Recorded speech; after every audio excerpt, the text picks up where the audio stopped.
on Raglan Road of an autumn day, I saw her first and knew that her dark hair would weave. But to see that man there and what he had done for Gaelic games in Dublin, no other man could have done more for the Gaelic Athletic Association.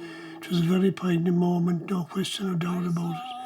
And sorry to see, because I travelled from Waterville that morning to be there to see that, because I wanted to touch him before he went. Because no matter, even though we were dead enemies when we played against each other, we became very good friends in the finish. Be a fallen leaf at the dawning of the day. On Grafton Street in November, we tripped lightly along the ledge of a deep ravine where can be seen the worth of passion's pledge. The Queen of Hearts still making tarts, and I'm not making hay. Oh, I loved too much, and by such is happiness thrown away. I gave her gifts of the mind, I gave her the secret sign that's known to the artists who have known the true gods of sound and the stone, and word and tint without stint. I gave her poems to say. There were three Kevins. There was Heffo, the public persona. There was Kevin Heffernan, the ESB chap, and his work. And then there was Kevin.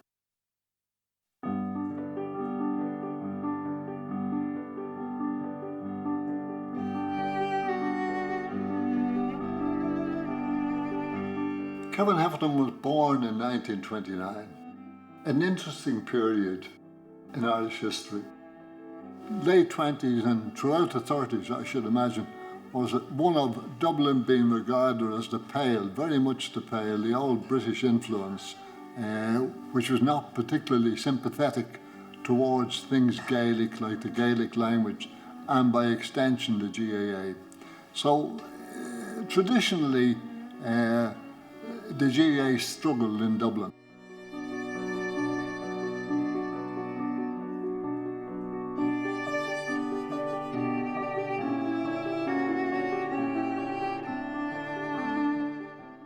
Christian Brothers arrived here with all of their limitations and all of their other support structures, and they started the club and gave the younger people of Marino an identity and a social identity, and the Donecarn. It was the first time Dublin people had an identity outside of what might be loosely called the imperial system in Dublin. At the time, Father Fitzpatrick was a priest in the parish, and himself and Brother Fitzgerald, who was teaching in the school, got together and decided that it would be a great opportunity to introduce the GIA into the parish. When Marino was built, it was the first local authority housing scheme in the state, and as you can imagine, a lot of people from around the city would have moved out to Marino. At the time, it probably seemed to people that they were moving out into the country because there was a huge amount of fields and farmland even around the area. But and families actually began to move in as the parish was being built. You know, they were moving in before it was completed.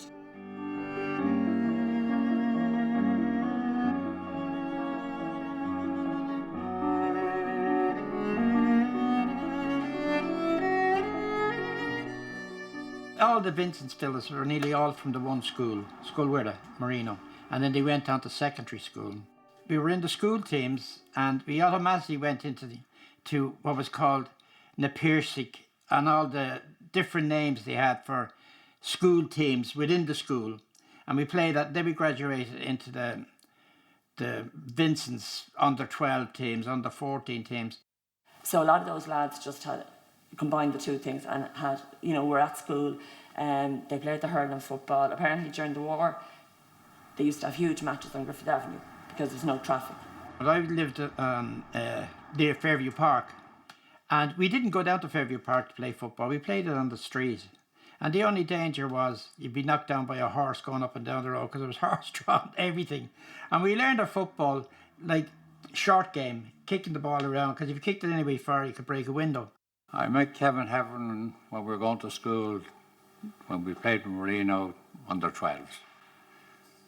And we played from Marino under 14s, and then we went from Marino after the primary school to St. Joseph's.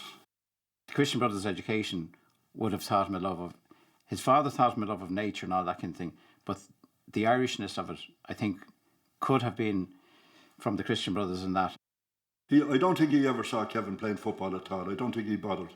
He would be on duty at Croke Park, and he wouldn't go in to see Kevin playing if he was playing in a final or an All-Ireland final. Do you know what his father said the day at the All-Ireland? He went, and his mother said, "You must be the only man ever went to see your son playing in a match."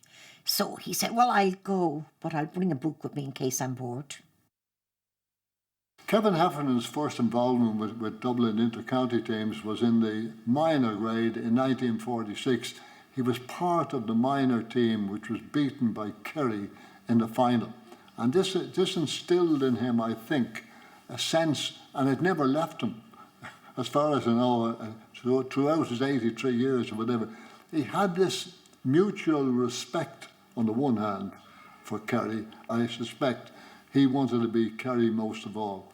He was in the 46 minor team with people like Ollie Freeney, Liam Donnelly, Norman Allen, I would have Nicky Moore. Kevin Heffernan was an integral part of the growing of Gaelic football from his early days. Kevin's house literally was looking straight out at the top circle in Marino. So we had two circles in the parish. The top circle and the lower circle was known as Joey's. But he was a constant in my life since I was a child. Even, going back to primary school in Marino, I used to pass by his house going and coming from school. And I can remember kind of looking in, trying to see if I could see him and that sort of thing, because this would have been in the 50s now. The north side of Dublin presents a busy scene from early in the morning of September the 26th. People from all over Ireland and from further afield head for Croke Park, for this is All-Ireland Football Final Sunday.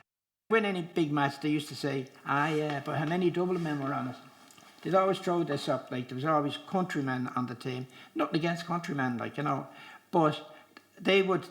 a lot of them would play in the Dublin leagues and play very well, and play even for Dublin in the National League, where they'd be picked. And then when they come to the championship, they declare for their own county. Dublin people weren't following the teams hard because when the Dubs went into brag, if Dublin had won and they were in bragging, then the Dubs in bragging about the spectators, or there are 32 counties. Picture of 32 counties. Vincent's were winning championships in Dublin, and Dublin weren't doing well.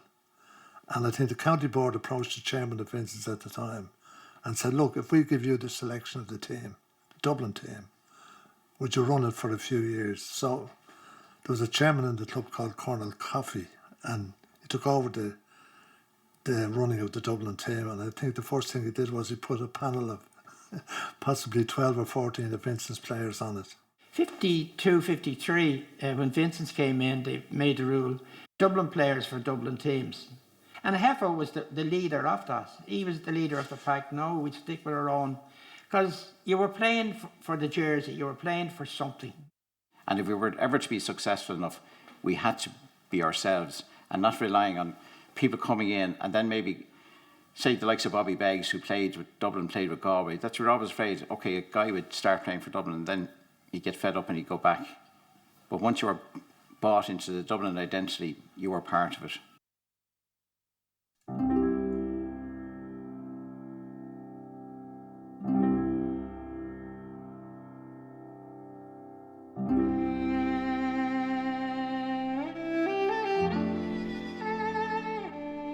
Met him on Griffith Avenue, and there was snow and ice, and the Keelys, Budger and Bliss and them all were on the avenue, and big Pat Lawler, who played for Ireland, they were all on a big slide, and he put out his arm to give me a whirl down the slide, and I got a whirl on the slide from him, and I didn't go home till about 8 o'clock. I was nearly killed. I was only in 5th year at school, so that's how long I know him. Went on our honeymoon to Jersey and Paris, and had to come back to be back for the Leinster final.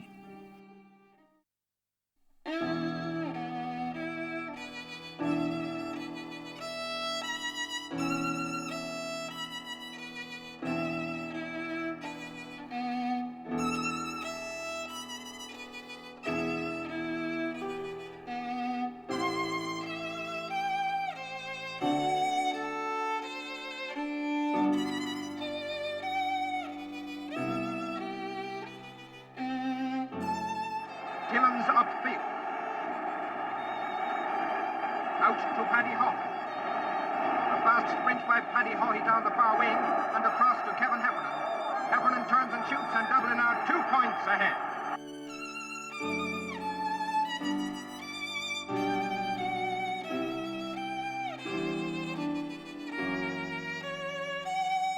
He had a very good football brain. He could spot an opening or lay on a pass. When he came onto the team, Kevin was one of the main men.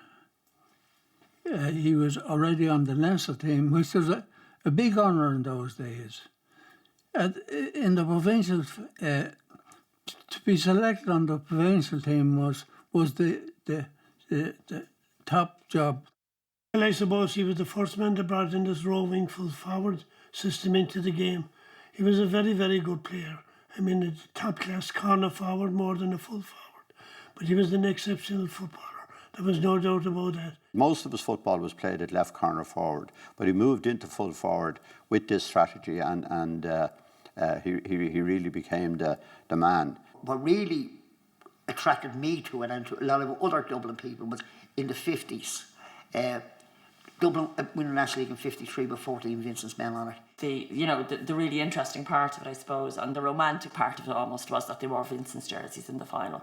And, it's a pretty unique now achievement, I think, for any club, to, with the exception of the goalkeeper, to have every other position on their county team filled by club members. So, and again, Kevin was there in the middle of it, and so many of his friends were as well.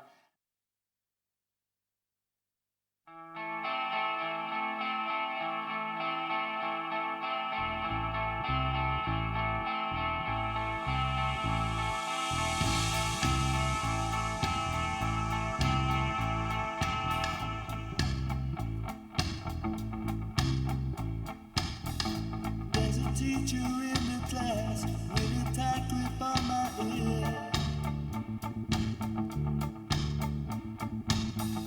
and I know he won't let go until I can force it in.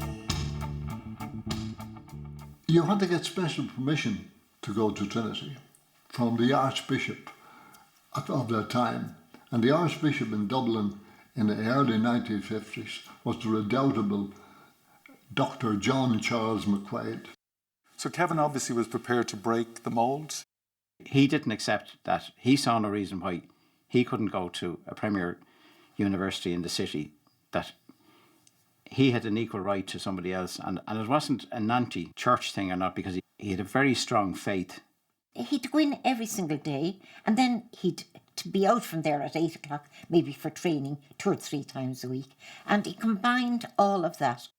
Nowadays, the Catholic faith makes up the vast majority, I would imagine, of the Trinity student population.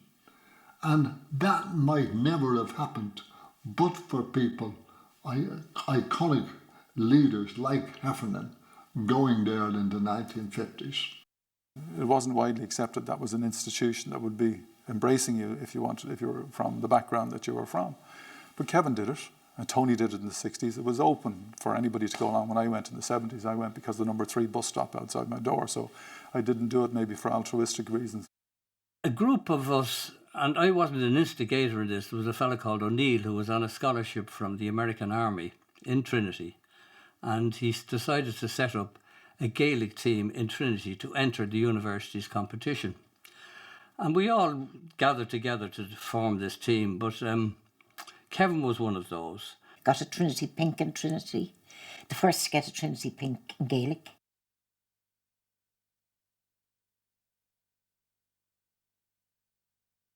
To September 25th, final day with just over 87,000 people, setting a new record for any sports fixture in Ireland. But like the rest of us, I can only suspect Heffer was vastly disillusioned by what happened in 1955. That, I think, was a defeat which coloured him for the rest of his career. Here's Heffernan again, and across to help the Kerry man comes Mixie Palmer. His shot is blocked down by Kevin Heffernan, who sends a short one to Haughey. Haughey sends it across the goal mouth, but Kerry's Jeremy O'Shea is too strong for the rest of the Dublin attack. He was so organised in here. He loved to do very unusual things as a player himself. And you might say, is that not a contradiction of what his personality was? It was, no, it wasn't. He learned how to survive. Heffernan was so suave, so good as corner forward.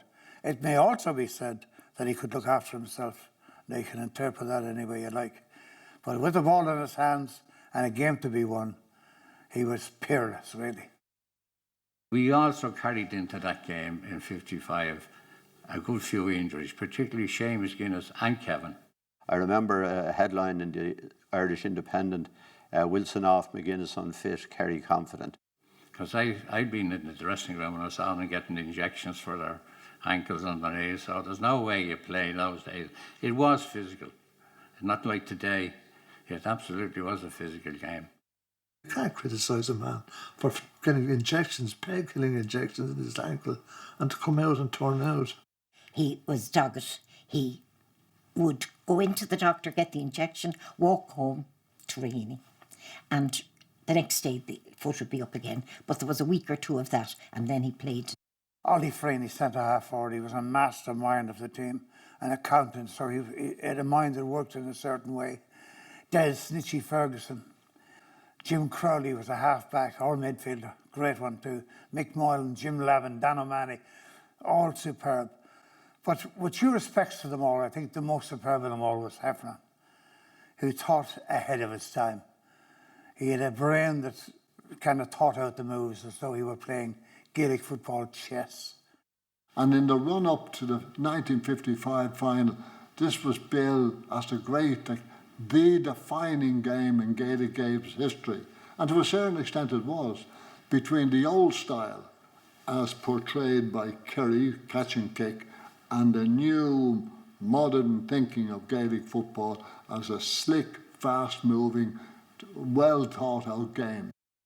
And is traditionally the case, the minor final was the curtain raiser with plenty of sparkling football. Tipperary, with the hoop endeavouring to add the minor football title to their already won hurling crown, and Dublin anxious to set the headline for their seniors. As matters turned out, the Leinster lads won, but the headline was not for the seniors. I got injured in the semi-final. I thought I'd be okay. I said I'd be okay, and I was picked to play centre field, but I couldn't do it. I had to cry off. I was out for 6 months. Roach, our full-back, was supposed to be a slow-moving full-back, and John Cronin was centre-half-back. And you had Ollie Freeney in the 14, you had Kevin inside. And this great Dublin machine, there was so much spoken about it. But Dr. Eamon did his homework on them pretty well. Dr. O'Sullivan trained the team, Eamon O'Sullivan at that time, had his own ideas about Dublin and how we go about it. So the Kerry team were taken away to a hotel and training for 2 weeks. Collective training was banned in Ireland that time. So you weren't supposed to have collective training. If you have a team and they can go together for 2 or 3 weeks and do collective training, it's a heck of a big boost for them. But whatever plan it was, anyway, that Dr. Eamon had in place worked, and the Freeney Heffernan combination didn't work on that day. Heffernan also had an injury. Heffernan stood beside Ned Roach at that match. He didn't rove out. He changed his tactics and stayed beside Ned Roach. A lot of people thought there was a little bit of arrogance in that Heffernan felt that he could take Ned Roach without going out. The truth was that he was filled with full of anti-painkilling injections. He got a point in that game. Crucially, Seamus McGuinness, one of the few North County players in the team from Rush, he got an injury about 4 weeks before the final, 3 weeks before the final, and it was touch and go whether he would play. As it turned out, he did play, but it was a disastrous decision. He had to retire within 15 minutes. I thought Dublin slipped up in not going for points. They went for goals. They were thinking about goals. And Kerry were organised to stop goals. We were only beaten by 3 points, and there were times during the game when, I won't mention certain players, but they could have picked out points and they went for goals. Kevin Heffernan gets the ball, passes it back, and a dropping ball that looks dangerous for the Kerry defence until Jerome O'Shea grabs it. Time it's Dennis O'Shea saving a dangerous situation for Kerry, and now it's Jerome O'Shea again. But there were 6 points between the teams and time was almost up, and Dublin got a 14-yard free, now a 13-metre free, and Ollie Freeney took it and burst the net with it, so that it reduced the margin at the end. But I think Kerry proved that Kerry were Kerry. But what another thing it proved was that Dublin, if not able to beat them that day, were certainly the coming thing. Their football was classical, and 3 years later it proved the point. It was, I think it remained with him all the years later. His one ambition was to get them eventually, and it took nearly 20 years to do it, you know. And so at the final whistle, Kerry have won their 18th All-Ireland title with a stand. President Seamus McFerrin presents the Sam Maguire Cup to John Dowling, the proud captain of the champions from Kerry. That Dublin team went in at 55, a lot of expectation, playing a very good brand, a new brand, revolutionary brand of football, and were beaten on that day. Probably played a couple of players seemingly with injuries, and by all accounts Kevin would have learnt an awful lot from that game, and you know, he would have went on and captained the team in 58.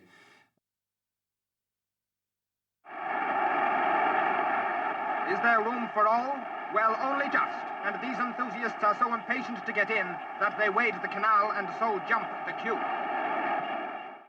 Myself played hurling and football with Dublin from 52 to 57. And in 1957, Hef came to me and he said that he was giving up the hurling, that he was going to concentrate on the football. Must have killed Kevin at the time. But remember, as I said to you, that they were trying to develop in Dublin a Dublin squad, you know, a Dublin football team and a Dublin hurling team. And that's why I think they put all the forces into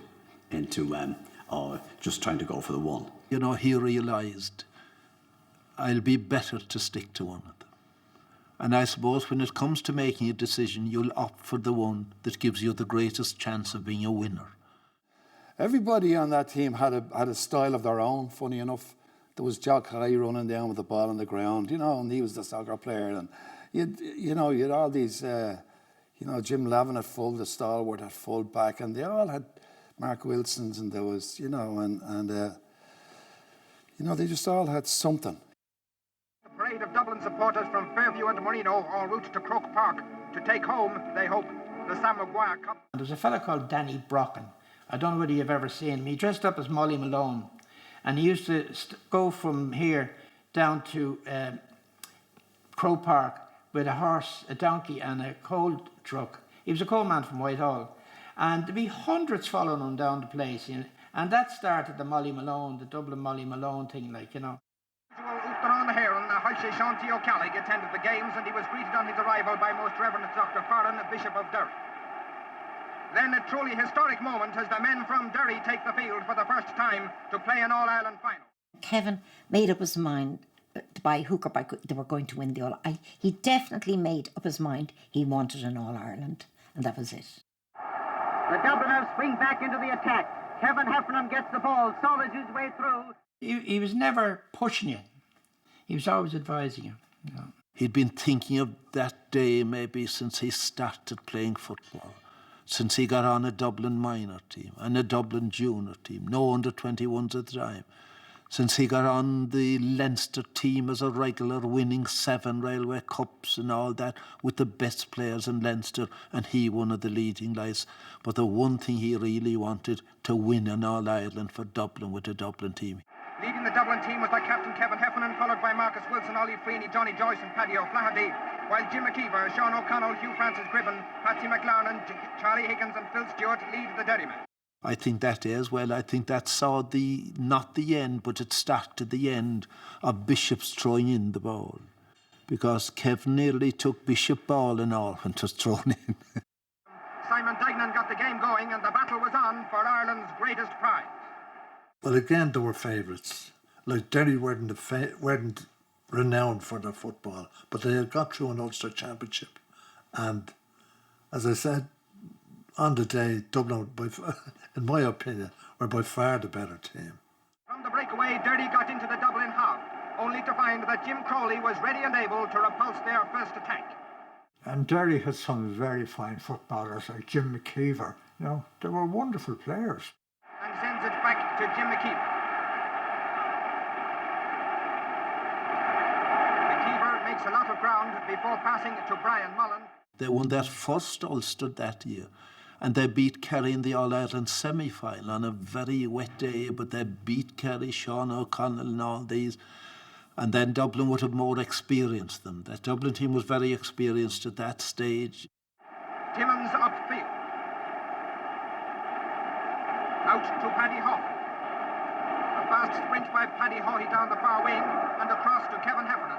Heffernan turns and shoots and Dublin are 2 points ahead.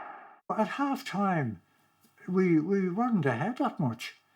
And then Pico Farnan got the goal that won it for us. However, the Derry hopes were rudely shattered 2 minutes later. Desi Ferguson sends to Paddy Farnan. Tommy Doherty slips and Farnan beats Patsy Gormley. I was actually home for the final. I was back playing for New York in the hurling against Wexford in the National League final. So I was here for the All-Ireland football final. And I partook in all the celebrations with it, and I was absolutely delighted for them. Heffernan captained that team, and that was, if Vincent's first county championship win in '49 was a kind of a significant stage posting on the journey to fulfilment for the GA in Dublin, the win in 1958 really crowned it. Then comes the final blow. The centre comes to Johnny Joyce and he coolly crashes home Dublin's second goal. Now Dublin were seen to be a football force. But here they come. The Dublin supporters who have seen the Sam Maguire Cup elude their team for 16 years can be justly proud of this great sign. I remember ending up in Kevin's house about 3 o'clock with Sam Maguire. We had a great get-together that night in Kevin's. Mary provided the meal, a lovely supper for us. I can remember the cup, and we were all sitting inside. The fellas were on the floor, Cyril Freeney and all. And I can remember Cyril giving it a kick. And he said, I'm giving this a kick now for all the trouble it caused me. And he gave it a kick. And a few of them gave it a little. No wonder there were dinges in the old cup.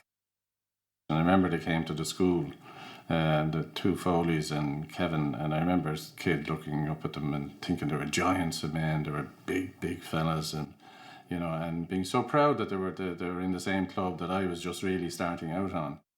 And the following day, we celebrated by getting into a big lorry and going around the centre of the capital. All the Dooney-Carney people, young fellas, went around pulling down barriers and taking tires. They had a huge big bonfire beside the thing, and a truck came along, one of Foley's trucks.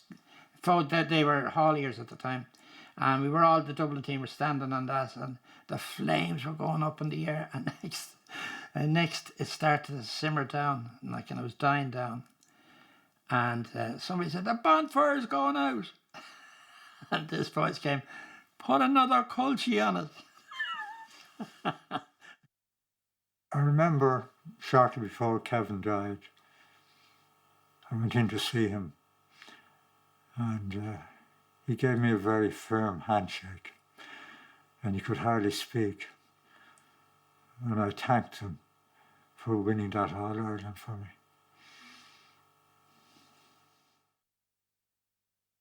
And Kevin was, in actual fact, then posted to Sligo by the ESB at the time. He became deputy accountant in Sligo for the whole of the district, from basically Sligo up to Mallinhead, Bancrana, over to Foxford and Origna, all that area, the whole area. And we were there for 2 years. So he used to come back every weekend to Dublin. So this is why he wasn't playing. This is why he didn't play in the 61 hurling thing. He was scattered to Sligo. From 1950 to about 1970, Kevin was mainly involved in the accounting, administrative and financial end of the ESB.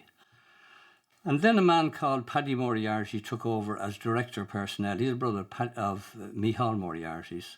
He worked under Paddy Moriarty as chief executive of the company, and the two paradoxically have come from two opposite opposing football counties, but I think they get on quite well as far as I know. You know, they saw the world through the same sort of set of glasses.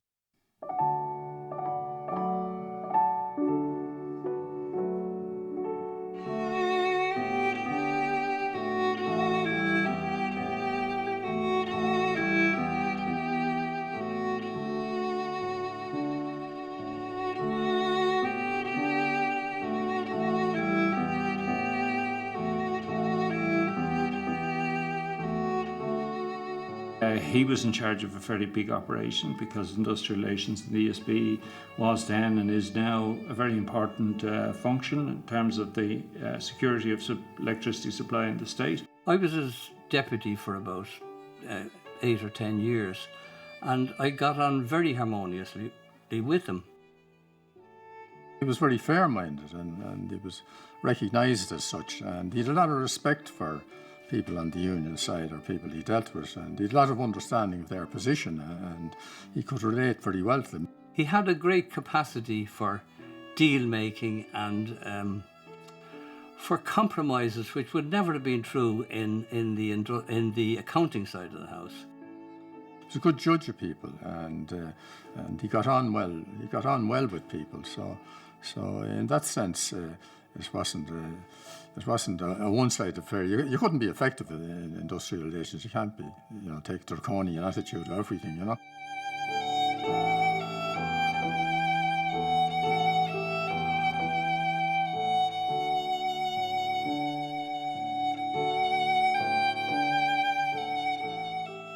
I wouldn't have had the same opportunity to assess it the way the older players did. Like, there was obviously a lack of organisation in the late 60s and early 70s in the Dublin camp.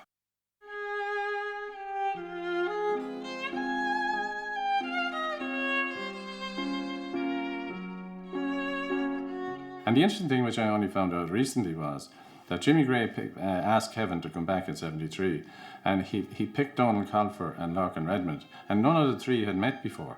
We thought of basically of getting a good Dublin team to achieve something, and Hef was. I knew him for years, and I knew the way he thought about football. I knew he was a very deep thinker of the game itself and how it should evolve and different matches and players for positions. He was a marvellous judge of a player for a position. I'd never been involved at county board level. I had been involved very much with my club. In fact, I had just been installed as the manager of the senior team for 3 years. I think he'd say himself, and certainly in conversation I had with him, it's probably an overplayed thing about the importance of the manager, of the coach. And maybe in the past what was happening was there was too many people getting in the way of what the players were trying to achieve. And by having a manager or a coach, you had a single focal point to a large degree. We started 73 up in a gym in Finglas. And we had a PE teacher at the time, and he was putting us through the ropes inside in the gym. Because up to that, most teams just did laps or did sprints or did bits and pieces, and that he made it competitive insofar as you were competing with 3 other guys. He always put you in groups of 4, never the same 4 together. Kevin was involved with Mickey Whelan, who's a great friend of Kevin's. Mickey was in university in America, and he was sending over a lot of this information to Kevin. He was a neighbour of Kevin's in Raheny, and they would have chats and talks, and Mickey had ideas, fresh ideas and new ideas. In a meeting that he held with us in the Hollybrook Hotel, he set out his own ambitions and his plans, but while they might have been set out on his part, nothing was going to happen unless we bought into it. Kevin spoke at that, and he always left an impression on me, and I think he'd left the same impression on everyone else that was in the room that day. There were commitments given by several players. Some made the grade, others failed for different reasons. He wanted team players. There were some very good individual players that didn't succeed because they didn't fit into the overall plan. He did realise the game had been changed to 80 minutes, so fitness would. He saw that, so we were way ahead. I mean, and most of the games, if you look at 1974, they were pretty close at 60 minutes, but at 80 minutes, we were streets ahead. And he also went for big men, trained them hard, worked very hard with them, and made them into a very, very good side. And the All-Ireland final of 74 is on, and the first to get it is Brian Mullins for Dublin. Small incidents that happened on the pitch, which Kevin would refer to and discuss, and players were very honest and forthright. It was a huge difference from what we had known before, where people would rather blame someone for something that happened rather than try and rectify it. Because we're coming to the part now where his brains and his football knowledge and his experience was put to such use by Dublin when he became the trainer, manager, call him what you like, head coach. Anton O'Toole, cutting inside. If you go from 74 to 79, we had 6 years playing. We played 6 All-Irelands. We trained 3 times a week, Tuesday, Thursday, Saturday. Your whole focus was on football. You left there, you went home. You played a game maybe with your club on the Sunday, or you played with Dublin. And after that, you came back the following Tuesday and you carried on. And he saved it! He saved it! Oh, Paddy Cullen! Paddy Cullen has saved it! Well, I think when he started, got involved with Dublin, the Vincent's bit, I mean, there was still a big Vincent's element because there was a big cohort of Vincent's guys in the team. So there was 7 or 8 Vincent's guys, and that was very evident. But then Vincent's were the premier team in Dublin at the time, so that wasn't unusual. And when you look at the guys that played for Dublin from Vincent's, they were the stars of the team. So did he separate it? I think when he was involved with Dublin, he wasn't involved with Vincent's, so he separated in that fashion, And I think it's very simple that when you're involved with Vincent's, you're giving 110% for Vincent's. But when you get involved with a county team, you almost drop the fact that you're Vincent's and then you're just looking after the Dublin team, So I think he found that fairly easy to do. And that was probably what really gave us the kind of the togetherness, because there was no competing interest at the time.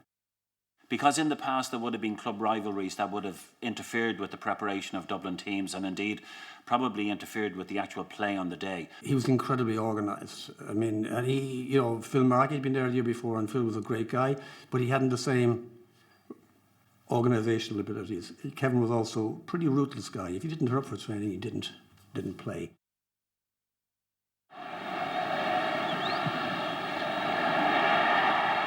And it's over the bar. We went into that match with great expectations, and there was a great excitement about it, because I say every game we played that year was a bonus, because prior to that we hadn't won a championship game for a number of years. And then we were in the All-Ireland final, and we were significantly fitter than Galway. David Hickey getting inside there. Steve O'Neill, and here comes David all alone. Jimmy Keaveney. And Jimmy high and over the bar, and the lead for Dublin.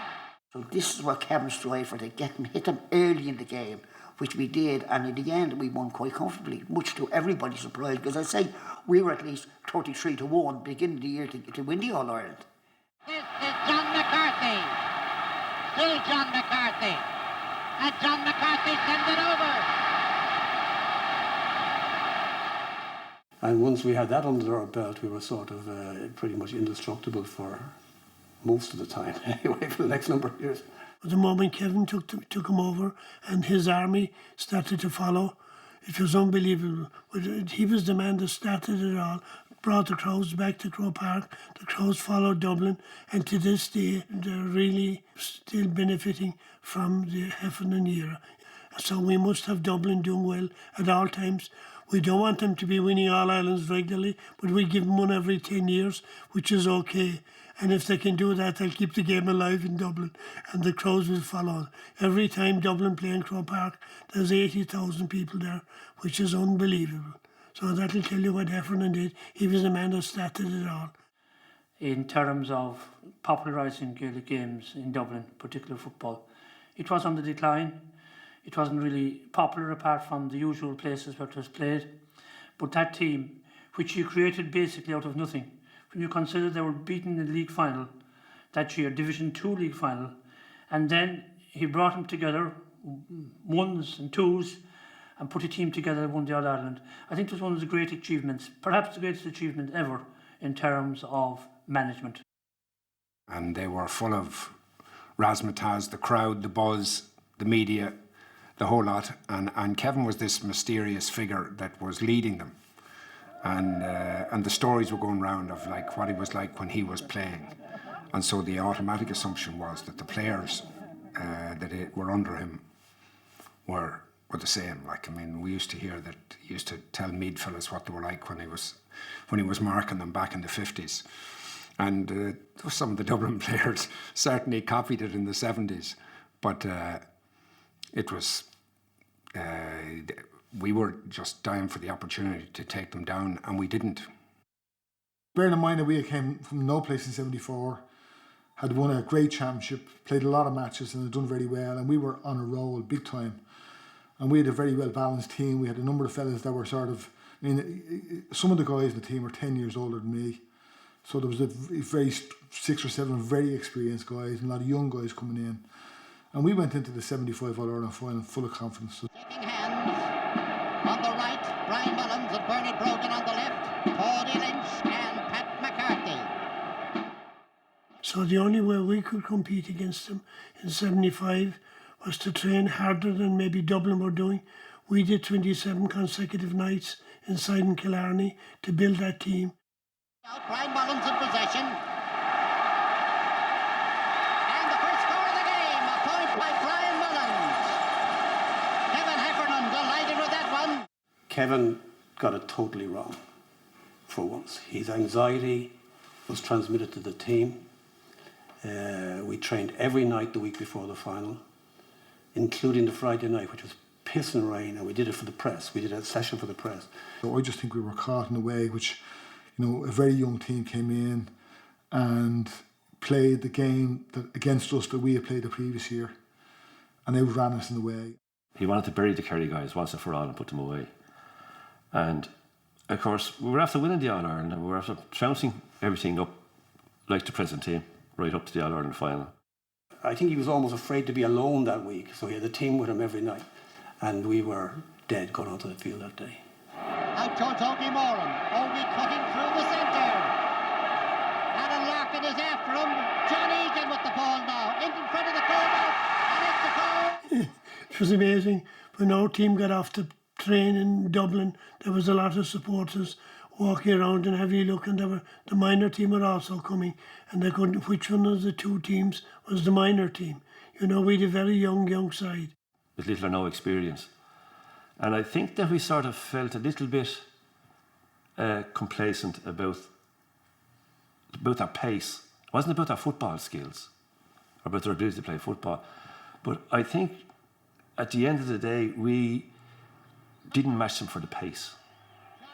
They were that little bit fitter than us, and they moved much quicker and moved the ball that bit quicker, which we weren't expecting from them.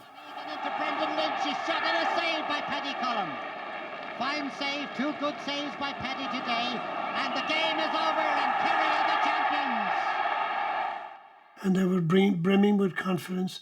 They had trained so hard. We had solid beliefs that we were going to beat Dublin. There was a monkey in his back, and he allowed it, to transmit itself through him onto the team. And we didn't give a damn about Kerry. They meant nothing to us. Never heard of any of them. We heard about them afterwards, all right, but we shouldn't have lost that match. But during games, we never spoke to one another. When the game was over, we just went our ways, and that was it. There was no shake hands, there was nothing like that. It was a real war between the two of us, and that was it. The focus wasn't always Kerry, but it did turn out that a lot of the important matches that occurred during the whole 70s were Kerry, and even extending into the 80s. The change in the team, like from 74 to 76 to 77, you know what I mean? Would Dublin have won it in 74 without Stephen Rooney? He can be one of the forgotten men, but his influence was absolutely huge, you know. You had Riley and Wilson, the 2 wing half-backs. You had Alan Larkin. And, you'd swear that they were going to be there forever. He went about reconstructing the half-back line, and, I mean, his message was loud and clear. He said to me several times in the course of the year, he says, your job, he says, is to stop your man getting a score. And he said, if we get 1 score, he said, we'll win the match. But that's where you start from. This is Pat O'Neill for Dublin. Bobby Doyle running onto it. And a shot by Bobby Doyle over the bar. So every time before I went out to a match, this was the thought process that went through. I said, my job is to stop this player that I'm opposing in getting a score, and that was not always successful, but that was certainly the endeavour. The half-back line that Dublin produced for that final was an exceptional half-back line. I mean, Kevin Moran, Pat O'Neill, Tommy Drum, 3 outstanding players.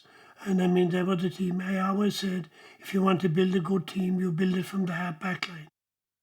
Probably Kevin thought the exact same way as Mick O'Dwyer. If he thought that was an essential part of the team. Every position is, of course, but in that particular position, or right across, because he changed all 3 from the previous year.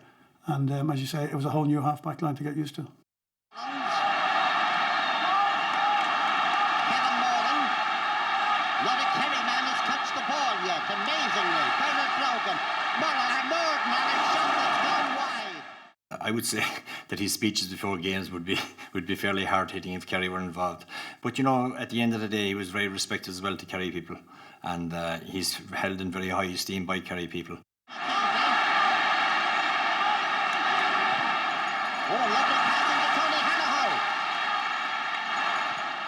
Heffernan would have been, again, very subtly instilling or influencing and wanting you to take responsibility yourself on the field. So if you can't handle the pressure, then he'd get somebody else that could. Cody O'Shea, right through the centre. 3 Dublin men for every Kerry man, and that's the way it was a year ago, only the jerseys were the other way around. Dale O'Driscoll with the ball.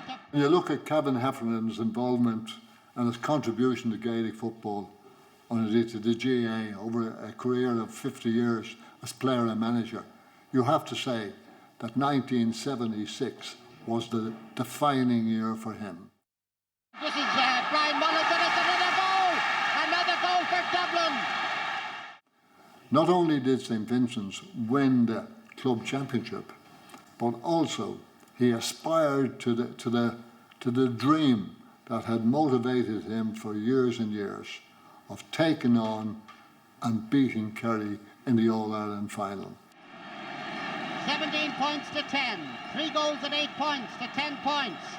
We're coming up to the final whistle, and Dublin are All-Ireland champions of 1976. And they fully merited the victory, and look at that for excitement on the hill. I think it was a mission of Kevin's to beat Kerry in a big senior football championship game.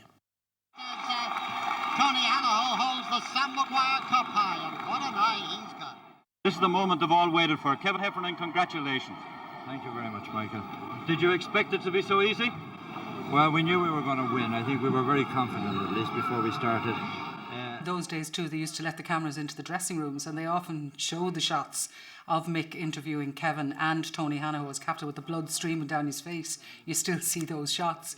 That obviously doesn't happen anymore. But then you had this whole thing about Kevin Heffernan and his distrust of the media and his not wanting and being absolutely furious with some of the lads who did speak to the media on certain occasions. There were fellas there at the end of that game, and they were out on their feet.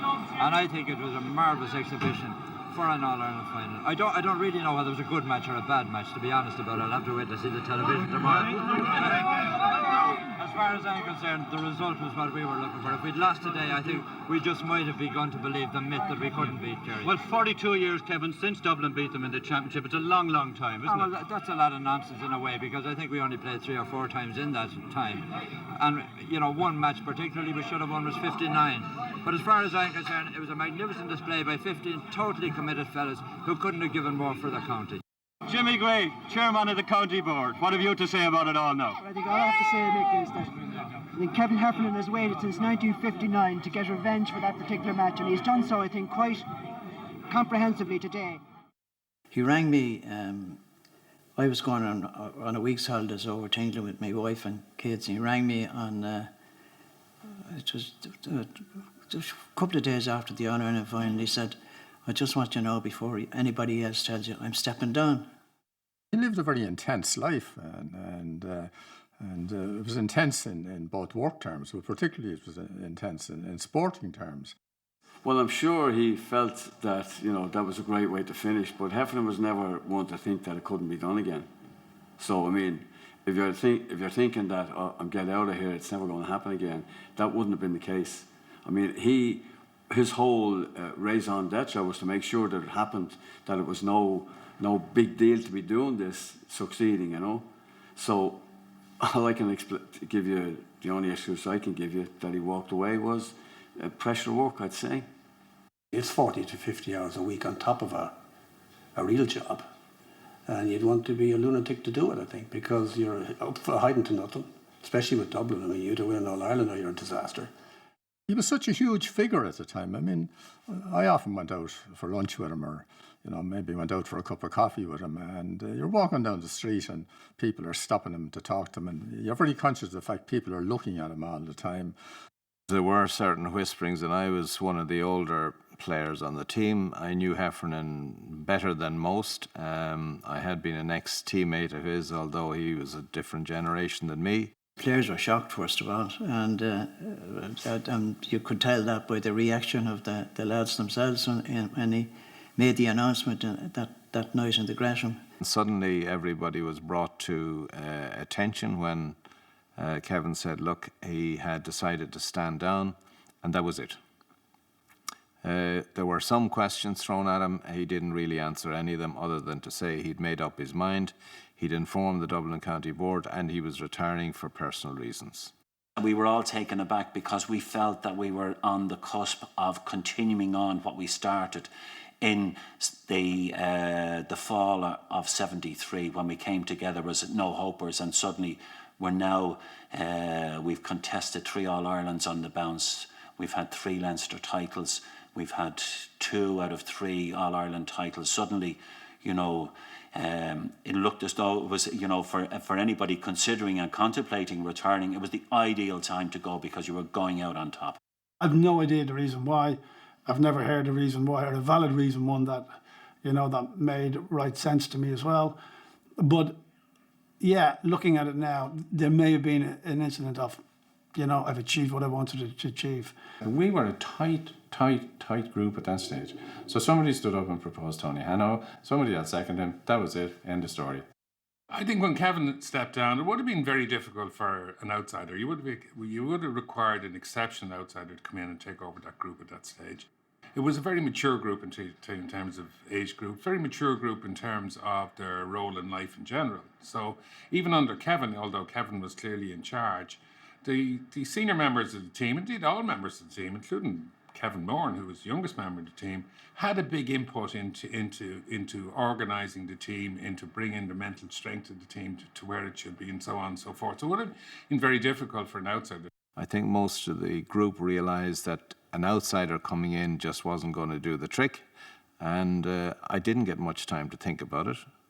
And I got the backing of, first of all, I got the backing of Donald and Lorcan, who were the extant selectors at the time, and most importantly, I got the backing of the team, who wanted me to do it. Well, Tony Hanaho was managed in '77.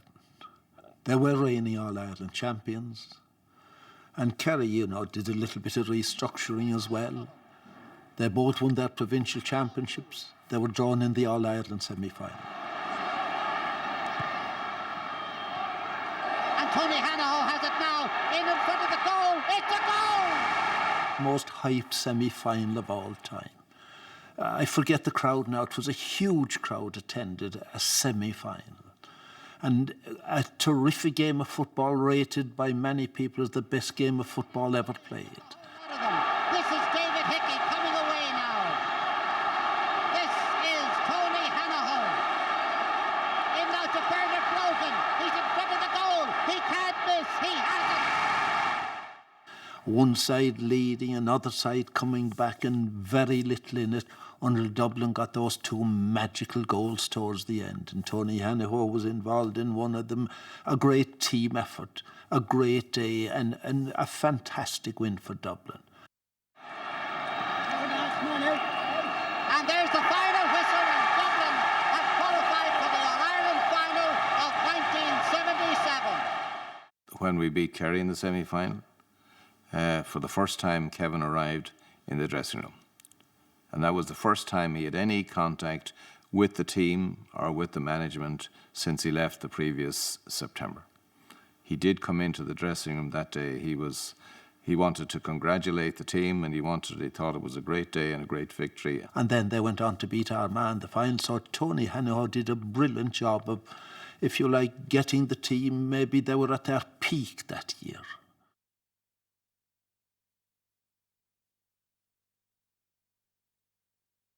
He phoned me in June '78. He said he wanted to talk to me. We just won the National League. We'd beaten Kerry earlier on that year in the National League. Croke Park, we'd beaten them well. But the fact that he wanted to come back again showed that he obviously missed it. And I never asked him, but I often wonder, was there a reason there? Well, why leave and then come back? You know what I mean? Did he make a mistake in the first place that he wanted to come back? I have no idea. He maybe made a rash decision. I say rash because he obviously decided within a relatively short period of time to come back. Maybe Kevin found out, and I'm using my own words here, maybe he needed Dublin and he felt that he wasn't comfortable being away from Dublin. I met Kevin. He said that he wanted to come back. He had been 18 months away and he wanted to come back. Tony rang me to say that Kevin was interested in coming back, and what did I think, which was very good of him and all that, and we talked about it, and I honestly felt that we couldn't say no. Well, personally now, I think that was a mistake. The team had become autonomous. Tony had done a great job in managing it. And, you know, we had won a league, 2 leagues in All-Ireland, and we were steaming our way through Leinster. We weren't exactly struggling. So I think it was a mistake for both Kevin and for the team. We agreed we'd have to kind of announce it to the team, which we did. And that meeting took place in Santry, to the best of my memory. There were people that on the team who were upset about it because it appeared as if Tony, maybe being made little of. There was divided opinion on it. Some people thought it shouldn't have happened. Some were more vociferous than others. Some people thought it was okay. And some people were indifferent. They didn't see that there was any need for any overreaction one way or the other. They were interested in playing, and the matters rolled on. I always trusted Tony in everything. I thought he was very good. And people would think that when Kevin came back, a few, now I don't know, would have thought that Kevin came back. I'm sure Tony and Kevin had words about that. I'm sure they discussed it. Kevin would never walk in and say to Tony, "You're off today." They would have had a discussion. I think Tony accepted it for what it was. Here was the guy who set up this group 3 years later, 4 years later now. He's out for a year and he's interested in coming back. And I think we would have been the last people to stop him from coming back. David Hickey describes he jumped over the wall, pushed on the collar out of the way and started to train the team. It wasn't quite like that, but it wasn't, I suppose it wasn't too far off that either. No, it was a bad decision because we were probably on the way down anyway, and a clever man would have said, look, I'll wait till they get hammered in All Ireland and then come back. Here's David Hickey trying to work through for a goal. Instead, he takes a point, and that makes it 22 points to 11, double score. A score that is greeted with amazing silence. About 4 minutes left in the game. The score, Kerry 3-13. That's 22 points. Dublin 1-7. That is 10.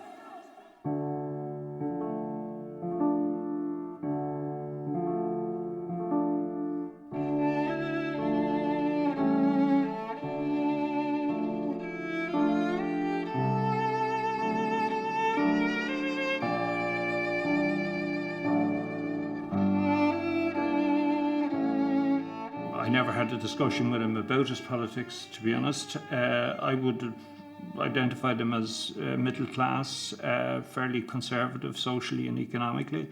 But I don't think he was a man who sort of, fell back on ideological beliefs in any very serious way. I think he was just a pragmatist who, he had a view of the world, and his view was, I suppose, I would have said centre-right in orientation, but didn't in any way inhibit him from getting on quite well with people who were, let's say, somewhat centre-left on the political spectrum. Underneath it all, he was a determined individual and knew where he wanted to get to, and as often as not, he got there, Probably the best sounding board I ever had, and I sounded him a lot of times because I had a lot of changes in my life. I was shifted into various jobs. I finished up out in Mexico for Kerry and came back. And all those decisions were big decisions. And I never made any of those decisions without having a good chat with him. I mean, when you look at his professional background, here's somebody whose every waking moment is all about tactics, right? He's all the time looking for solutions, trying to understand problems and find solutions. So the thing he never did was say the wrong thing.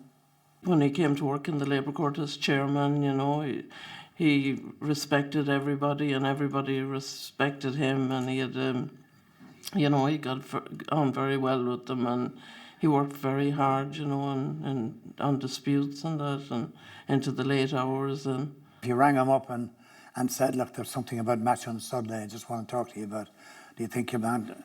He would gladly stop on it, but he wasn't into conjecture, and he wasn't into, do you think so and so? If it were today, he wouldn't be saying things like, do you think your man should have been sent off for that?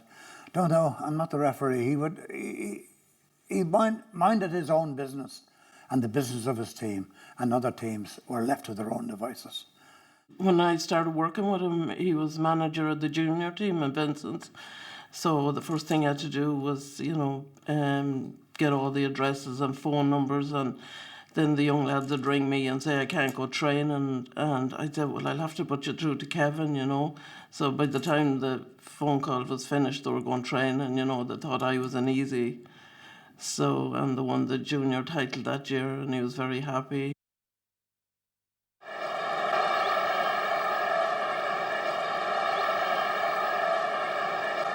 And just seconds to go now. Just seconds away from the end of Dublin's reign. They haven't been beaten since June 1973, but they're just seconds away from a defeat now.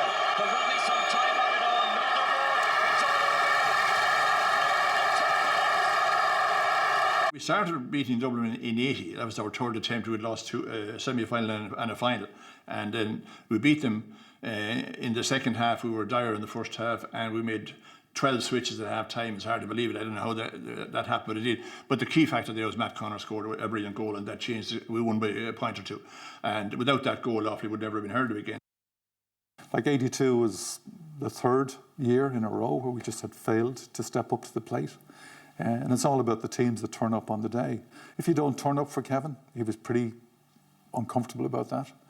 Go back to what I said to you earlier on. He expected accountability. If you were on the team, you had to deliver. So when you play in a Leinster final against the like of Offaly, and maybe two or three people don't turn up, you're just not going to win. He didn't like losing anyway. So the fact that we had lost to Offaly, let's say in 80 and 82, and maybe in the background that Offaly had succeeded in beating Kerry in All Ireland, where Dublin had failed in the previous two, was all being teed up to be sort of anti-Offaly.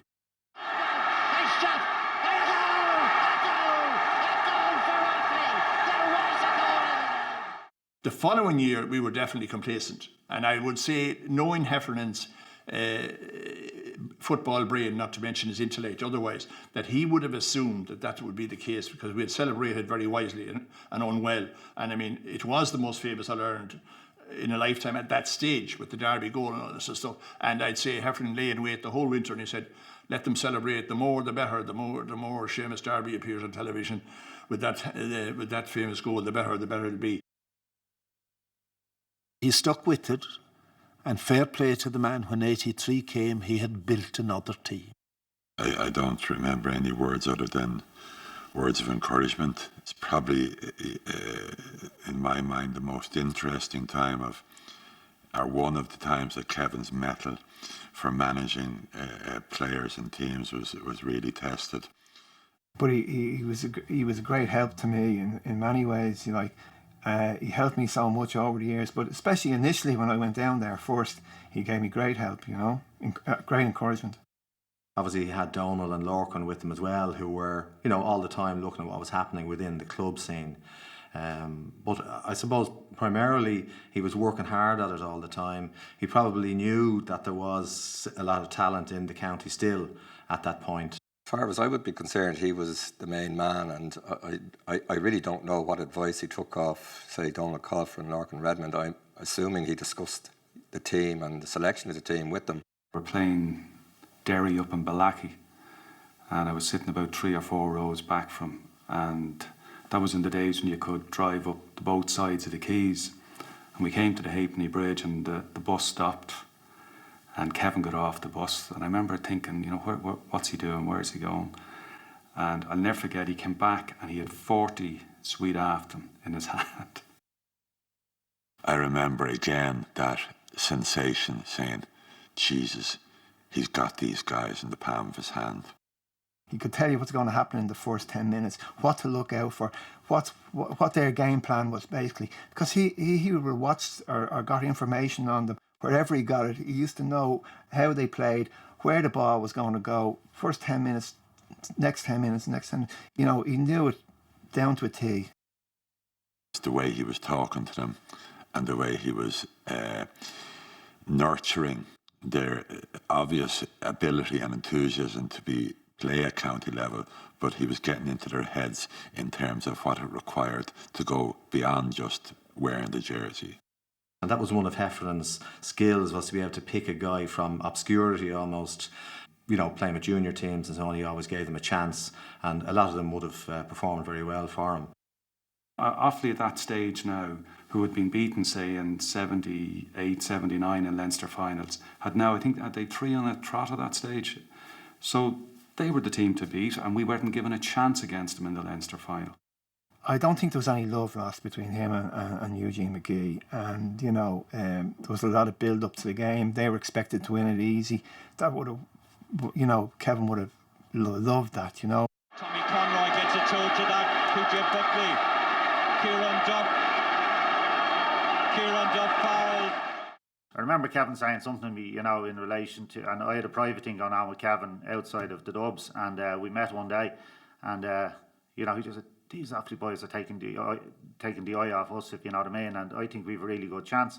I only heard 25 years afterwards when we were having a celebration that a Dublin, an Offaly player, when passing by, apparently the two teams must have been leaving the dressing room behind the Hogan stand at the time. They must have been leaving around the same time after the match.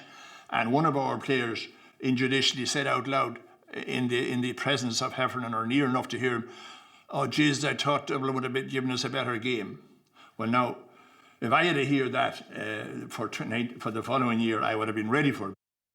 Because we hadn't won a Leinster for, what's now, 3 years, 4 years, it was very much about just getting back and winning a Leinster at that stage, and Offaly were the team in the way, so they're in the way, he just didn't like them.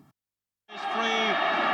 John O'Leary, beautifully caught right on his line, and he gets it. What was there from the older players, the senior players like Tommy Drum, Anthony O'Toole and Brian Mullins, was a hurt. If you look at these guys that had won 6 Leinsters in the 70s, and here was a team that they had been beaten and now had beaten them in 3 Leinster finals. There was young fellas like me, Kieran, Barney, etc. They'd been beaten the previous year. So there was a lot of, there was probably a quiet, steely determination about that group, and particularly with Offaly as well. I do remember the discussions we had when I became captain around how it was we were going to come up with a formula that was going to work. So we did a huge amount of experimentation around that time. And Kevin had a completely open mind about playing people in different positions to try and find out what worked for the team. So that was the process I remember most after '82. Fitzgerald, that's Tommy Conroy. Anton O'Toole now, can he get inside? Anton O'Toole, it's side netting. Oh, Anton was just... Again, when you look at the team, you'd Mick Kennedy in goals, you had different scenarios at different times. All sorts of different things were thrown up. Leinster final came along. I believe at that time Eugene McGee had been down at the Munster final looking at Cork in relation to the All-Ireland semi-final, so he didn't count us. So Kevin come up then, and this was probably the next year of Kevin doing something different, and John Caffrey, third midfielder, John McNally, the minor goalkeeper from the Airpeas, playing corner forward. Barney Rock here catching it well. Liam Curran's with them. Offaly were on a wave. They had won 3 in a row in Leinster, and it was something that Dublin were used to. O'Toole must score. Joe McNally. Things like that were totally unexpected, and you'd always expect Kevin to come up with something like that. Now Kieran Duff with the line ball. This is John Caffrey. John Caffrey, the scorer. It was Kieran Duff from the side. This, of course, wasn't the only time that Dublin stopped Offaly in a bid for 4 in a row in the province. It also happened in 1974. And that certainly revived memories this afternoon for Dublin's trainer then and now, Kevin Heffernan. Well, I suppose it was, Mick. In 74, I think the day we played Offaly, we only won it with the last kick of the game. I think we had this one won a little earlier than that. You were quite happy early on in the game, obviously, that things were going right for you. Well, yes. I suppose I was a little bit perturbed that we missed a few chances, because against a team like Offaly, generally you can't afford to miss anything. Offaly, they were very worthy All-Ireland champions last year and very worthy Leinster champions for the last couple of years. Fair play to Dublin. They made full use of the fact that they were complete outsiders. It's an old trick in sport, and they made good use of it. We had come down in the handicaps to use a racing term. It'll be a very interesting series from here on. There are 4 new teams really in it with Cork, ourselves. Galway were there last year, of course, in the semi-final, and Donegal. So, we can look forward to an interesting summer, whatever way it goes.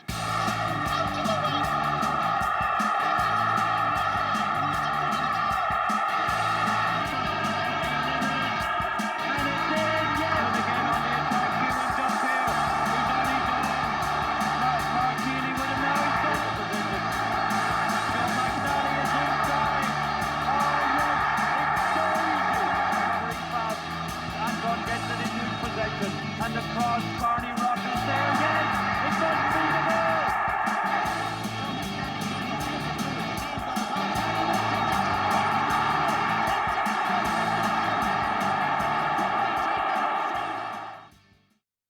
We're on high then, and Heffernan would have had total control of that situation. I would feel he'd be in his element there because he had a great knowledge of the country teams and understanding the ethic of the country players. You know, he often used country teams as a motivation.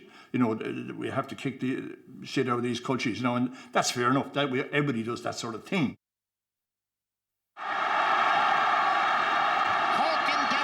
To win the elusive double, football and hurling. Not since 1895 has it been achieved, as they try to take a step further by getting into the football final.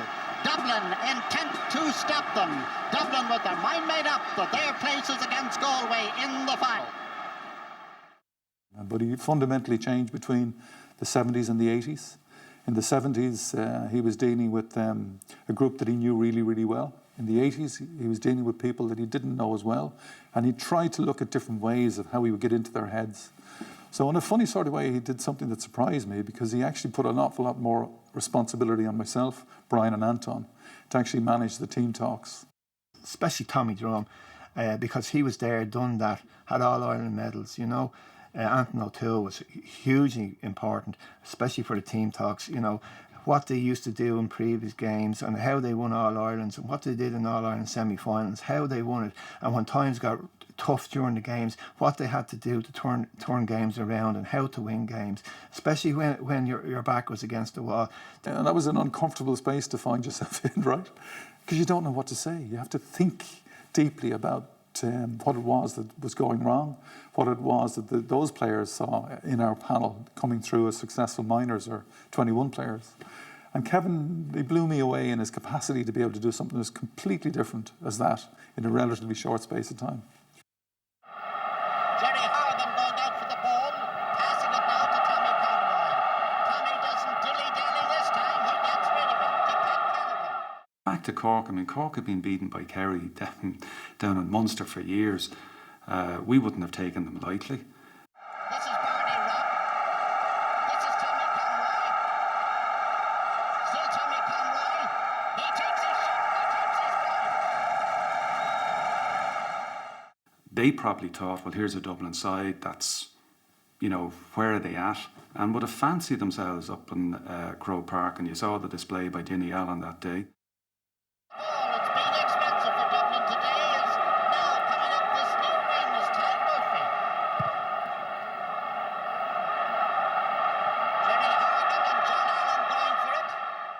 These guys are inspirational. Mullins, Drum, O'Toole, like Mick Holden. Mick Holden would have been one of Kevin's favourites.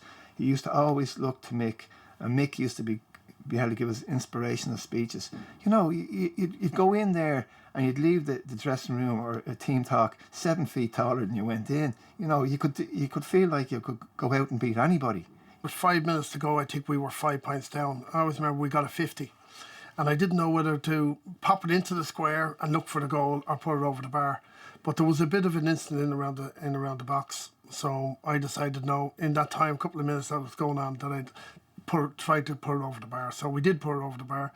Next time the kick out came in, the ball went in and Joe McNally nearly had a goal. And the keeper saved to put it over the post. So then we were down to 3 points. Kevin always gave you the belief that it's never over till it's over. You always keep going. And we knew if we kept going, especially on that occasion, and the Ray Hazley Park ball into Rock, and, you know, it's history.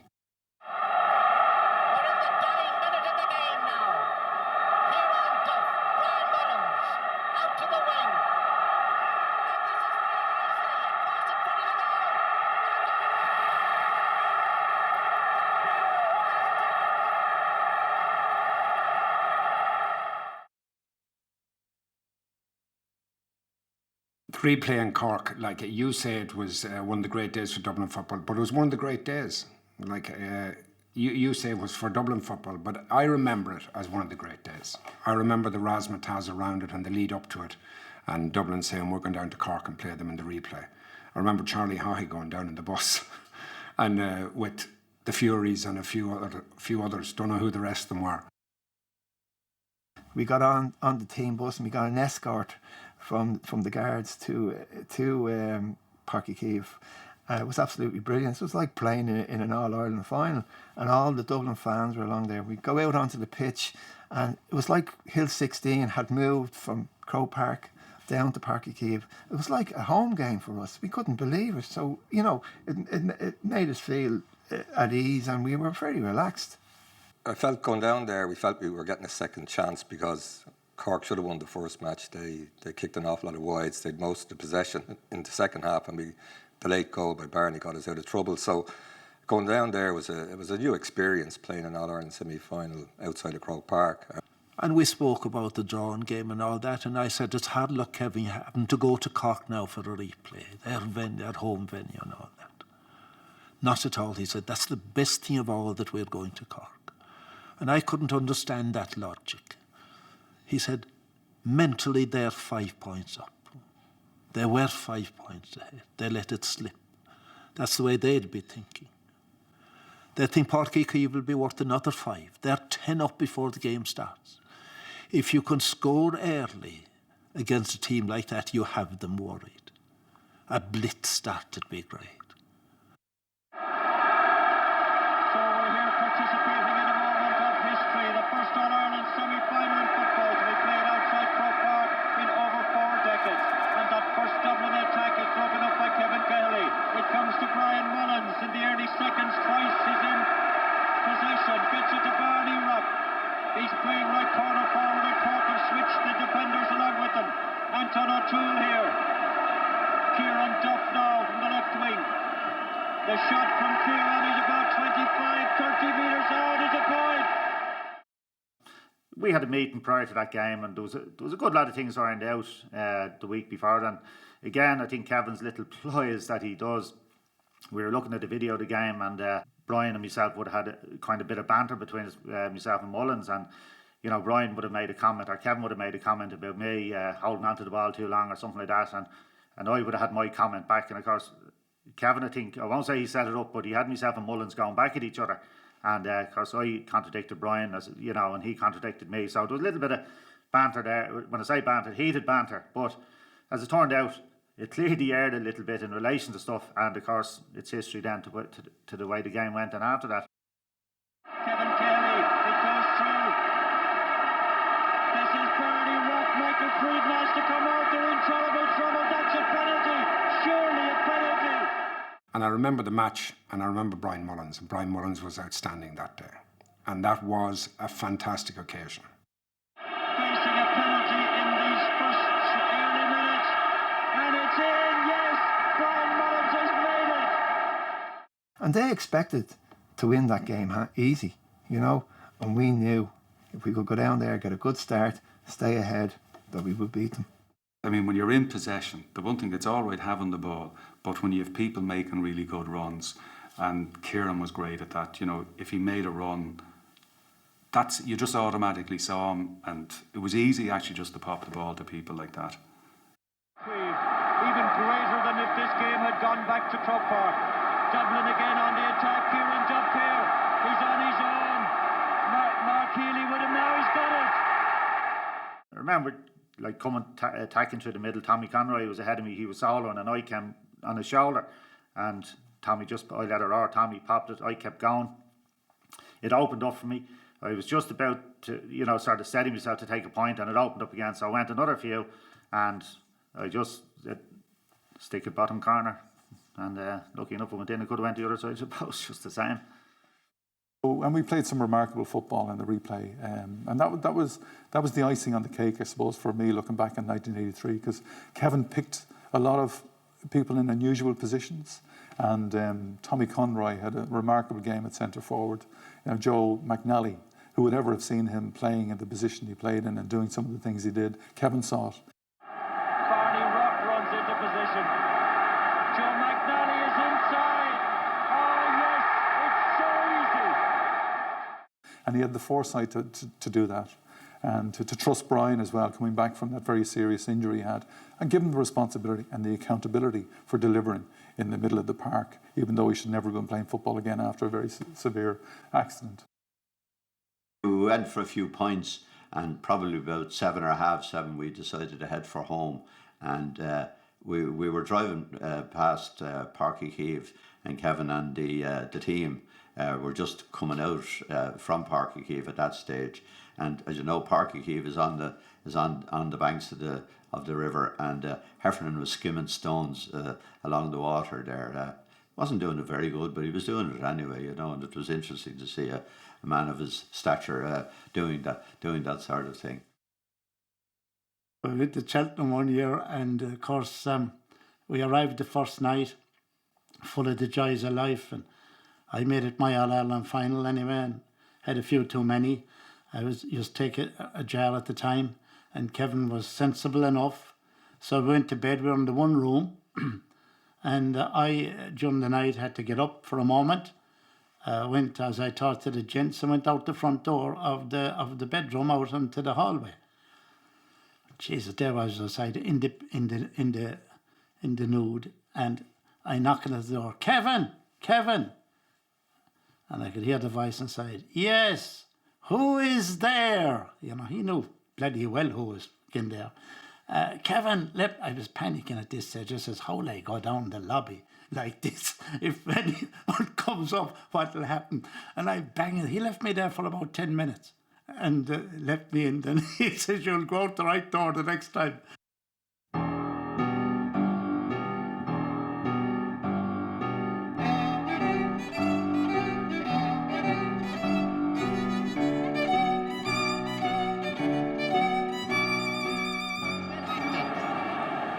Seamus McHugh has gone down. Also gone down there is Joe McNally. And the referee telling him to get up. And here's a replay of what happened, and down goes the Galway man, and down also went Joe McNally. Joe McNally being attended to as the game goes on. Barry Rowe takes a shot. It's a goal! It's a goal for Dublin! I don't believe for one moment that Galway came to play in that match and with the intent of being dirty. Absolutely do not. I would categorically deny any suggestion that Dublin went into that game with anything in anybody's head about doing something like that. That was not the case. In fact, if you look at that final again, I think what happened in many ways, the GAA probably panicked a little bit. This is their stage, like worldwide. 3 guys were sent off for Dublin and 1 for Galway. Probably not the spectacle they would like, but ultimately what you had was, 2 panels of players, amateur players, turning up to put their best foot forward in terms of playing a game of football in very difficult conditions. Some of the incidents, I think, were hyped up. They weren't as bad as anything I'd seen before. You could talk specifically about Brian Mullins. He put his push back against Brian Talty, tackling him. He connected with Brian, and Brian went down. I didn't see it as being a particularly dirty foul. But perhaps the sun will be back before long. Brian Mullins got his fist to that. And Brian Mullins got his fist to that too. I'm afraid Brian certainly misbehaved. And one of the Galway players is absolute, and he's put off. Brian Mullins has been put off the Dublin team. Éanna Brophy in the Sunday press the week after put her in perspective when he came out and said that you would imagine that the Dublin players had lined up with Kalashnikov rifles and murdered 1,000 people, the way the news media. The bottom line, we won the match. It was a great performance, a very brave performance by 12 people in particular. I'd say Kevin knew the level of fitness that he had in his team, and he said that's what stood to them that day against Galway. Just Galway didn't produce it on the day, and they didn't play. I'd say when they saw all these Dublin players going off, they thought at that stage that would be an easy run. But Dublin had a run on them, and Galway just couldn't get on top. Far side. Captain play over there. And the referee is awarded a free to Dublin on the 13-metre line. As you can imagine, there was a lot of stuff going on, and the dressing room was pretty hectic at the time. That half time was, trying to calm everybody down, because everybody was up to high dough. There was a lot of adrenaline floating around. The 2 guys had been sent off. It was a terrible day. The game was pretty physical. There was a lot of stuff going on. Basically, keep the head, keep working hard, take the game to them, And he had a sort of a game plan where we'd leave Joe McNally up front as the lone striker and hit them on the break. Ball in the centre of the field. Tommy Drum, and this is Joe McNally, and that is a... And that was basically, and everybody, you know, get back, hit Joe, and let him take them on himself. And that was basically the game plan. Penalised. And now it looks as if somebody else is going off. Kieran Duff has apparently flattened somebody over there on the far, and he's been put off. And Kieran Duff at that time was supposed to kick Pat O'Neill in the head. He did not kick Pat O'Neill in the head. Pat openly said that, but wouldn't go on the record in saying that, right? So, you know, that he paid a huge price for that, Kieran Duff. And, you know, when you see it from a distance, it looked terrible. There's absolutely no doubt about it. It was like committing a murder. You know, that's the way the GAA treated you that time. If you got sent off in a game, and certainly in an All-Ireland final, it was like, man, out of town. I think Kevin actually was very proud of, I mean, it was one of the things later on in life when I had stopped playing and you'd meet Kevin, and he would refer back to 83. I think he was very proud of that. He was extremely proud of what that group had achieved, which to me was actually, I couldn't believe it. I mean, I thought, you know, the 70s and all that he achieved there and other things. But I think that win, when he looked back on it, was, you know, it was way up there with the rest of them, you know. Galway management encroached on the field, the same thing on the same day, got no suspensions, but Kevin gets a 3-month suspension, you know, for coming onto the field. So all the media attention was what Dublin done wrong. I think they didn't get enough credit for winning in 83 because of the circumstances of having 3 men sent off and ending up with 12. Galway had 1 sent off. Here he comes. He lobs it out to the far side, and the game is over, and Dublin are the champions. Well, I remember the immediate aftermath of that particular match in 83 as one of the most exciting moments I've ever been in Croke Park. And I remember coming out of Croke Park, and at that stage RTE used to have a broadcast van parked up, and somebody came out of it and collared me and asked me to go in and give it. And I mean, I was very pleased and very vociferous about what had happened, in terms of being very delighted about it. And I think the interviewers couldn't believe that they had watched the same game that I had been at. I mean, it was a fantastic victory. And certainly there was 5 or 6 people that really stood up to it that day. In fact, one of my good mates, no longer with us, was one of the people that stood up there, namely Mick Holden. The 2 wing half-backs, Pat and PJ, I thought were super. In fact, everybody on the field, but the 2 wing half-backs particularly. Yeah, they were very good. And like, we proved that, like, the papers were right again about the full-backs, and they were very shaky, I thought. Mick Holden, you're being sarcastic now. I'm glad I'm not a newspaper man. And so it's a Leinster double. Kilkenny in hurling, Dublin in football, and there is Sam.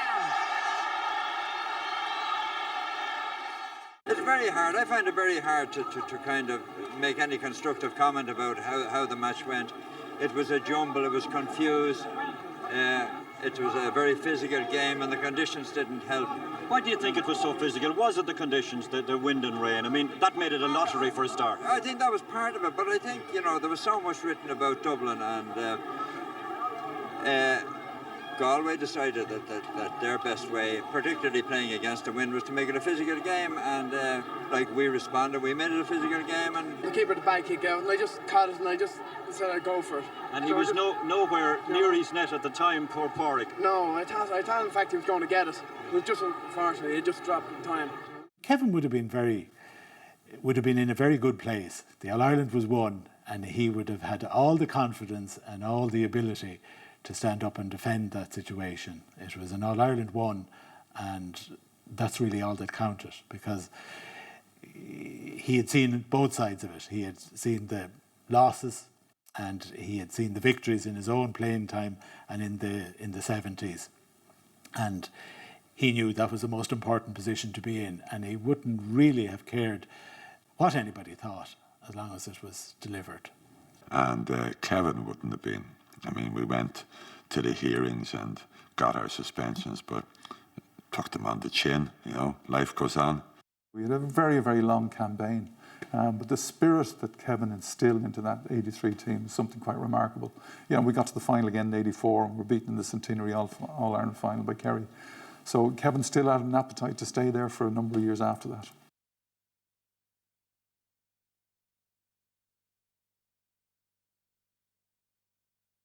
I rang him and said, Kevin, will you buy a share in the Greyhound?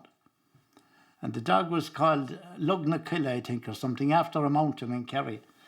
And anyway, the dog was reared and ready to run. So the first night the dog ran in a trial in Tralee, in Greyhound parlance, he turned his head, which meant he fought. If a dog turns his head in a race and looks at the other dog and makes any kind of an effort to go to him, he's suspended. So Lugnakilla, anyway, the first run was warned off or suspended. And I, of course, rang him and told him that the dog couldn't run anymore. And he told everybody, you know, this is the whore, he says, that I was dealing with. He sold me a dog. Not alone did I ever see the dog. I don't think the dog was ever there, but I paid him for the dog. And that was the epitaph he gave me to many people. But so it all made up into fun. Bornagon is the Irish Greyhound Board, and he was chairman of the Irish Greyhound Board. He found a very frustrating job, as I did myself in years after. It's funny that I followed him into it. He didn't stay very long, did a couple of years in it. I think the politics and the internal political scenes of it got him down, and certainly made inroads into myself.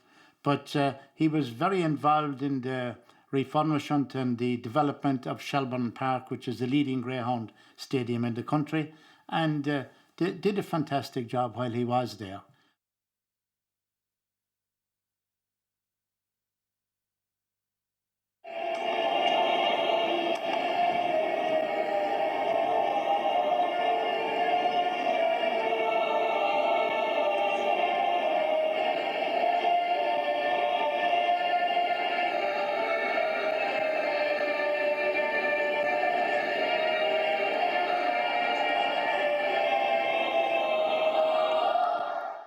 It was brilliant for Ireland to be able, especially for the lads, the Gaelic football players, to be able to play for your country. You know what I mean? They've never had this opportunity before, you know. I'd already done that now, and I just know what it's like. Just that extra bit of a level, you know, even though I always say playing for your county is absolutely huge. But all of a sudden now you've got this experience. And I think Kevin felt that very much as well. You know, what they were bringing them onto, what stage they were bringing them onto. This is the international stage. This is representing your Ireland now, not just representing your county. Far side, DP Domenico doesn't agree. This is Jimmy Kerrigan, number 22, trying to get it wide to a colleague. Received the return pass. McNichol flashing one over the bar. Optimised what the players had. That's what he did. That's what he was very good at. So there was a lot of different talents. And when you get into the national team, you've got a lot of different talents coming from different subcultures in the country. But he was able to make it a team. That was his real strength. But what I give him massive credit for there is the squad he picked and the team he's picked more than anything else. He picked people I'd never heard of. He picked people a lot, and you went, what's he done? You know what I mean? No Dublin guy could stay with a Dublin guy or room with a Dublin guy. He had me actually staying with Mick Lyons. Now, you wouldn't match us up, you know. Me and Dublin were on the best of terms anyway. But that's the way he operated. And he just showed you, that's the sort of detail the man knew all about. That's the sort of knowledge that he knew. He knew what he wanted. He knew how to get them. And not only that, you could then knew that his charisma and his management skills was able to blend them together and pull them together, because it would be so easy for it not to happen, because you're bringing so many people from all over the country, you know, diverse, and you've got to blend them into a team. And the only way you can blend them into a team is if they believe in the one man who's at the forefront and who that is. And that is what Kevin had, you know, more than anything else I've ever seen in any management. I've always maintained he is probably the best manager I've ever played under, all right? And only because of that, because he had this ability to be able to pull everybody together. Getting absolutely no direction whatever. The breeze simply held it up when it went in the air, time, Jack O'Shea says, thank you very much, I'll take my mark. He's played very well, Jerry. He's a great steadying influence on a lot of the younger players. I think they respect him and they certainly follow his directions. At the time when we were going 86, that a lot of people in Kerry were disappointed that Mick O'Dwyer probably wasn't asked to do the job, and there was some of the players that I played with on that team kind of were calling on me not to take part in it. But you know, when I was selected for the team, naturally enough, I was delighted to represent my country. The 6 or the 3? The 6, surely, yes! It's just a goal, and look at this, David Dalton tangling down there with O'Driscoll, simply chips it out. Points, but at half-time they led by 8. And Peter, I suppose it's a question of Irish point of view, but they're in a good strong position. Teddy McCarthy kicking, and the Australian umpire is sending McCarthy off. He sent him off. They sent him off, but Jerry, I was watching it, and I think it seems that's now Jimmy Kerrigan, vigilant, looking for a second Irish score. McIntosh coming out. Damien O'Hagan. I remember training out in Belfield leading up to the 86 All-Ireland final, and Kevin coming out to Belfield to meet me, and you know, seeing Kevin Heffernan coming out to Kerry training session was a bit strange. So I thought he was coming to see Micheál, to be honest, because you know, himself and Micheál were very good friends, because Micheál and Maherty used to train me out in Belfield, and he came over to me in the break in the training and he asked me to be his captain of the Irish team, and I was thrilled to accept his offer. back in defence, particularly that 6-pointer. High challenge that time, straight into the face, it seemed from here. Jack O'Shea, the challenge. Tonight, John O'Driscoll, he's been a little bit lax. Here's a goal. Jimmy Kerrigan. He had the old motto of one in, all in, and you know, there's nobody going to steamroll us. And then as we went on, we won the second test and then the third test, you know, and he was over the moon, absolutely delighted with that. And I remember one story about I'd gone to bed. I'd won man of the match in the last test, and I was just absolutely knackered. And I'd gone to bed, like we were celebrating, the whole lot of us, and a huge Irish crowd there in the hotel. Gone to bed, and about 1 o'clock in the morning, I heard this bang, bang, bang on the door. Jesus, what's that, you know? Kevin and Mick Holden, come on, let's get you out of bed. The celebrations are only starting. I was looking, Kevin, hey, Mac, you know, you wouldn't expect that from Kevin Heffernan. Come on, you're coming down. We're going down to the bar, you know. And that was Kevin for you. He was the most unpredictable guy you could ever meet, but he was, you know, he was brilliant, absolutely brilliant. One of his greatest achievements was the Australian Rules series in Australia. And I remember sitting with him the following year when they came to Ireland. And we were sitting in I always remember exactly where we were sitting in the Cusack stand. They lined up fairly close to us in front, and he was able to tell me what every single one of those players did. One was a solicitor, or one was a cab driver, and he knew their family background. He had done a dossier on every one of those players before he went out to Australia, and he had and he was able to tell me every one of their characters, what they were like, how to handle them, and that's why you went. That's the kind of work he used to do. The nature of the GAA is that you're first and foremost with your club, and then if you're lucky enough to be selected or lucky enough to be involved with your county, you'd have a larger connection then as it goes on. But I suppose first and foremost, every GAA person is a club man, and Kevin was hugely proud of being a Vincent's man. He put massive time and effort into the club when he was a player, and when you put that much time and effort into anything, you're obviously going to have a huge connection, and you could see that as the years developed. And I suppose from my experience with him, he was more so like he was an intermediate football manager. I came out of minor, and he was my first adult manager, you know, so he was still giving back to the club at that stage of his career, and I think that just speaks volumes.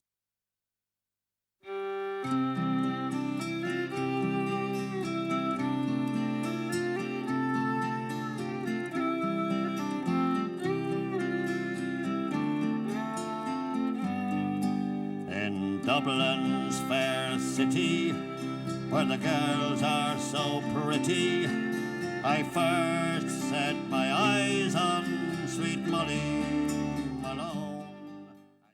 In 2004, at a stage when the sap had already begun to run dry and Kevin Heffernan's involvement with the GAA in Dublin was beginning to diminish, His contribution was recognised by the civic authorities when they made him a free man of the city. When I met him at Parnell Park and at club games for St. Vincent's, and always an inspirational figure. One of his biggest qualities was his leadership ability and his ability to inspire people and give them hope in the blue jersey, and that's what I would have always taken from speaking to Kevin. I'd say he consciously decided that GAA would become, in Dublin, a major force. I used to live in Ranelagh for years. I used to go to Shamrock Rovers ground in Lemon Lower Park when there was 18,000 people on a Sunday, right? You couldn't get near the place. That was the way, that was South Dublin, and all the rugby clubs as well. Kevin Heffernan, by his efforts, changed the whole face of sport in Dublin, if not in Ireland. The GAA was in danger of becoming a rural organisation. I mean, if there was no Kevin Heffernan in the 70s, there would have been no Dublin team in the 70s, there would have been no GAA in the city. It would become a rural game completely. There's a scene in the film The Field where Richard Harris shows his passion for what the field meant to him. St. Vincent's and Dublin meant the very same to Kevin Heffernan. The crowd don't want to cheer for anybody. They're chanting, "We want Heffo." You know, he transformed the football, as I say, in '74. You know, they brought a lot of colour into Croke Park. You know, I think he left his mark wherever he went to. He'll be talked about forever. He'll be looked up to forever. You know, and the Vincent's club as well he'll be huge, very instrumental within the club in Vincent's as well. And you know, all the great players that have come out of that club, you know, a lot of it would be down to Kevin Heffernan's influence, I'm sure, over the years. And even the good young players, even Pat Gilroy, as he was a manager, I'm sure he got a lot of help from Kevin. So, you know, Dublin owe him a lot, and the GAA owe him a lot. And you know, I would hope and I will know that his memory will last forever.